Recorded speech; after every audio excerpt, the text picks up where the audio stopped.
On day 2 of the government shutdown, President Obama talking tough and acting tough. The president called together the leadership of both chambers of Congress in an effort to find a solution and get the government up and running again. And he met with a group of powerful bank CEOs to discuss the risks to the financial system. Then, in an exclusive interview with CNBC, the president singled out what he calls a small faction of the Republican Party and says he's willing to negotiate after the government is open for business again.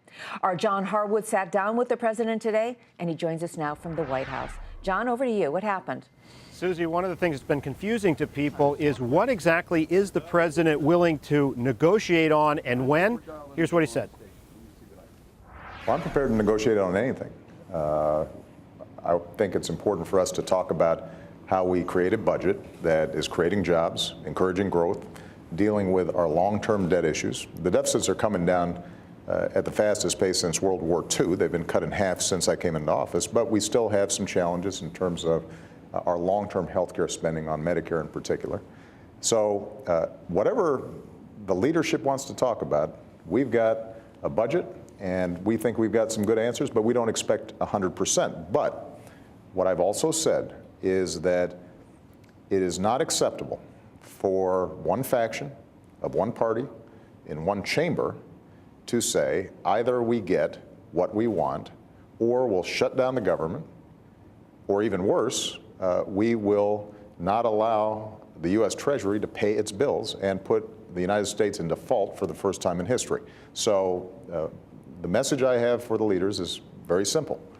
As soon as we get a clean piece of legislation that reopens the government, and there is a majority for that right now in the House of Representatives, no negotiation until after that? Until we get that done, until we make sure that Congress allows Treasury to pay for things that Congress itself already authorized, we are not going to engage in a series of negotiations. And the reason, John, is very simple. If we get in a habit where a few folks, an extremist wing of one party, whether it's Democrat or Republican, are allowed to extort concessions based on a threat of undermining the full faith and credit of the United States, then any president who comes after me, not just me, will find themselves unable to govern effectively, and that is not something that I'm going to allow to happen.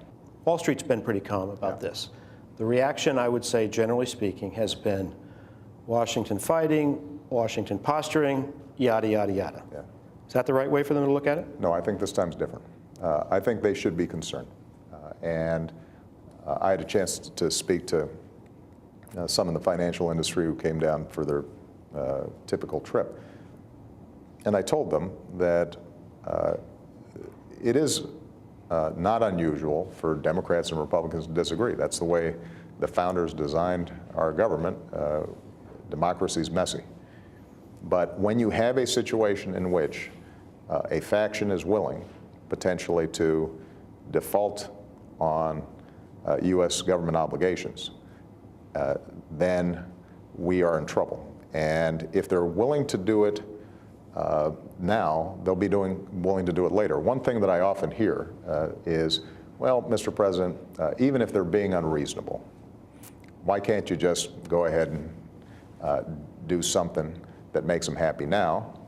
And I have to remind people— Or the constitutional option. Right. What I have to remind people is that what we're debating right now is keeping the government open for 2 months. We would then be going through this exact same thing in the middle of Christmas shopping season, which I don't think many businesses would be interested in. We saw what happened in 2011, and then we'd have to go through it again 6 months from now and 6 months after that.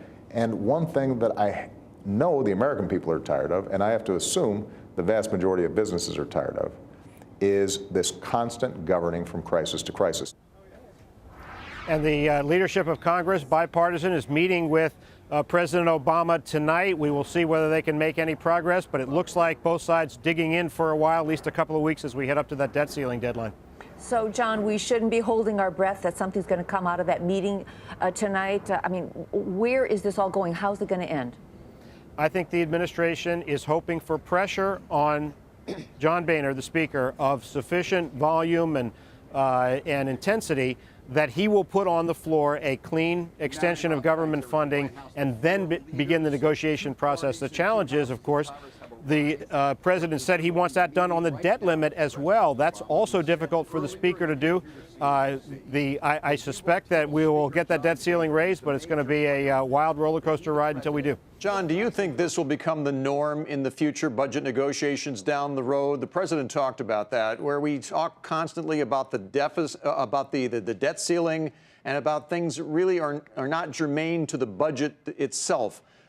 Adding all of these things to the negotiations before we can actually get our resolutions going, our spending. The president's purpose, Bill, is to make sure that doesn't happen again. He called it breaking the fever. He said we've got to break this fever now, because if we don't, it is going to be a permanent vulnerability for a president who could be held hostage by demands of this kind. So that's what's behind his hard line. What's behind the Speaker's hard line is the political pressure that he's getting from hardliners in his caucus at the threat of losing his job. And the administration hopes that his line and pressure from Wall Street, from voters, from Republicans nervous about next year's election are going to ultimately overwhelm what's blocking the Speaker from moving right now.